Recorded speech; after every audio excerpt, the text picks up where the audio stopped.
অন্তর্বর্তীকালীন সরকারে খুব ভালো ভালো মানুষ, ভালো মনের যারা মানুষ তারা আমাদের উপদেষ্টা পরিষদে রয়েছেন। এই জন্য তারা হয় সবাইকে ভালো মনে করছেন বাংলাদেশে যারা আছে, আদারওয়াইজ মনে করছেন সবাই ভালো হয়ে যাবে, কিন্তু এটা তো সম্ভব না।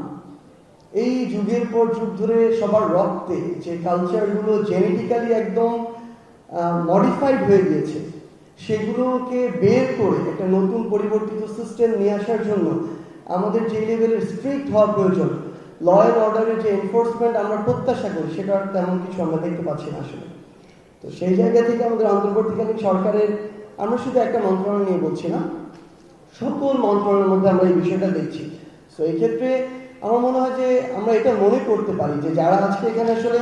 সম্মানিত উপদেষ্টা হিসেবে রয়েছেন, যে কোনো মন্ত্রণালয় হোক না কেন, তারা এত রক্ত এবং জীবনের বিনিময়ে সৌভাগ্যক্রমে এরকম একটা সুযোগ পেয়েছেন। সো এক বছরে বা যতটুকুই সময় আছে আমাদের হাতে, ওই সময় কিছু একটা করে দেখানো, আমার মনে হয় এই চেষ্টাটুকু একটা কাজ,